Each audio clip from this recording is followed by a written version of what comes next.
Happy New Year, everyone. We are kicking off 2026 with our first updates of this year, and today we are going to look at bundle deployment from the plan, secrets in Unity Catalog, everywhere implementations in Runtime 18, and window functions in the metrics view. Let's start with Databricks asset bundles. Last week, I talked about new direct mode, and now we have nice addition to direct mode, which is deployment from the plan.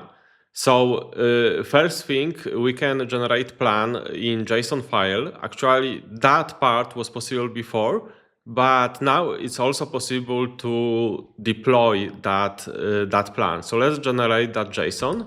Okay, let's look at the JSON.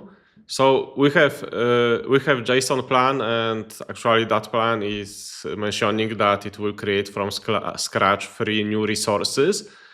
And then later we can execute that plan and use the Databricks bundle deploy plan.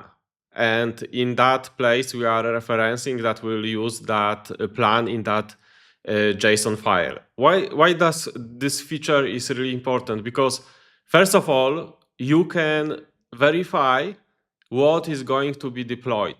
But even more important is that you can implement this in your CI/CD pipeline. So when you open pull request, you make bundle validate and you generate the plan like here. And for example, in approval step, when you go to Azure DevOps on GitHub, you can add approval step, and then someone can review the plan and then click approve. And then the pull request is closed, and Databricks bundle deploy is triggered. So in my opinion, it's a really nice addition, and I will add it to all my CI/CD pipelines. Another update is related to secrets. So let's go to browser. And we can see that when we go to Unity Catalog and click grant, we can see that we have new grants, which is read secret, reference secret, write secret. So it's really, and create secret. And so it's a really nice addition. It's not yet possible. We can just see the grants, but it's really nice that it will be possible to store secrets. I expect just it will be really simple. In Unity Catalog, I hope that there will be a possibility also to connect Key Vault. And what I expect that before we had that issues that everyone with permission can read secret. And I really like that option, reference secret, that probably it will be possible to use secret without possibility to read it. So just reference. And I think when we create connection, here often we need to hard code secret, so it will be possible to reference the secret here. And also recently, a lot of places, like for example, custom data sources can reference that connection from Unity Catalog. So this way, it will be much more easier to build, for example, a custom connection and reference secrets, because we will reference connection and that connection will reference the secret.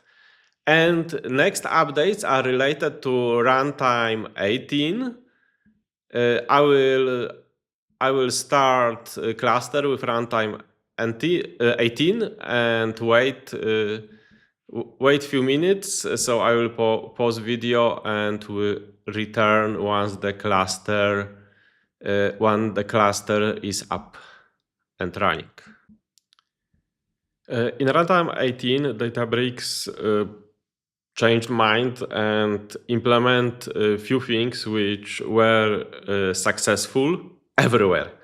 It means that instead of adding, for example, identifier to some places like materialized view, the runtime was upgraded this way that it's possible to use it everywhere in your code. And it's really important because it's make life much more easier, because before it was always problem. Is it working here or is it not working here? And sometimes it was a big pain because few of these things which are now implemented everywhere like were not working in place where you accepted them to work. So let's take a look at it. Of course, it's in runtime 18, so we need to wait a bit. So probably soon, in a few weeks, it will be also available in SQL Warehouse or in declarative pipelines. Actually, this is I think the most important places where I would like to see that functionality. But let's take a look at it. So the first one is literal string coalescing. It's just nice improvement because with that your syntax can be much more beautiful. For example, it's really simple to split string. Here is the one example which I think I will use. When you specify location, you can just put another string after it. And the more important upgrade is parameter makers. So it's possible now to use parameters everywhere, and with that you can pass the widgets to any places. So for example, here I'm using it inside execute immediate. Here is nice example that, for example, you can pass parameter as a comment to table and just use syntax comment on by using parameter. And for example, here I use parameter to set default value. So it's that one, def. Okay, and the most important parts, identifiers, because this is the part which you need to you need an identifier often to like customize your code, yes, because for example you want to pass catalog schema. Different depends on environment. It is really nice that now it will be everywhere. So I accept also soon in, for example, Genie, yes, because this is the place where you generate SQL or Genie dashboards, and you want to customize it using identifier. So here I have few nice example. For example, you pass identifier as an alias, or you can pass identifier as a primary column, and I use parameter for that. Or here is the classic one where you just pass identifier to select. But for me, the most important will be support in materialized view and in dashboards. Let's look to another update which is related to runtime 18. In metrics view, which are semantic layer for our data set, and I really recommend to implement it because you can put all business logic and describe your data. There is new really nice addition, which is window function, and it's really easy to implement them because the syntax is quite simple. There's window, order, range.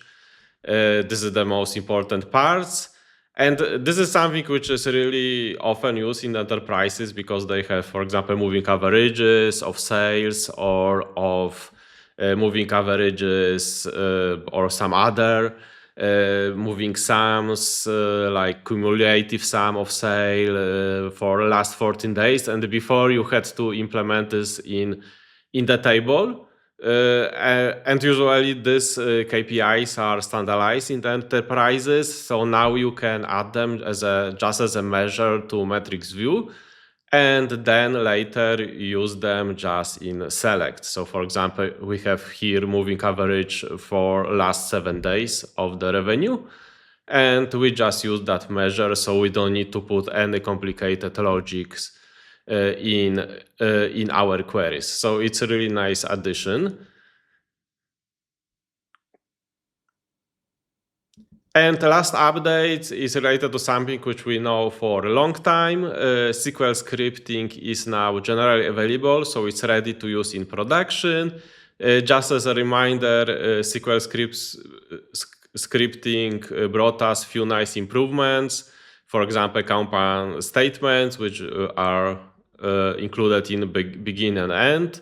We can declare variables, we can assign to variables expression, we can make conditional logic inside SQL.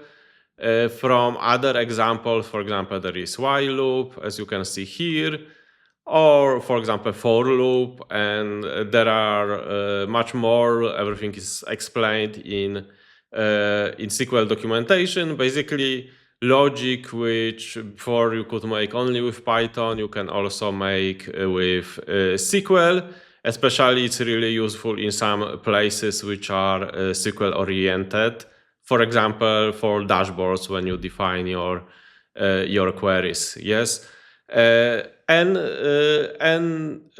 that's all. I think that in next week or in 2 weeks we will have much more updates because the holidays are over. So let's get back to work. Thank you for watching and see you in the next video.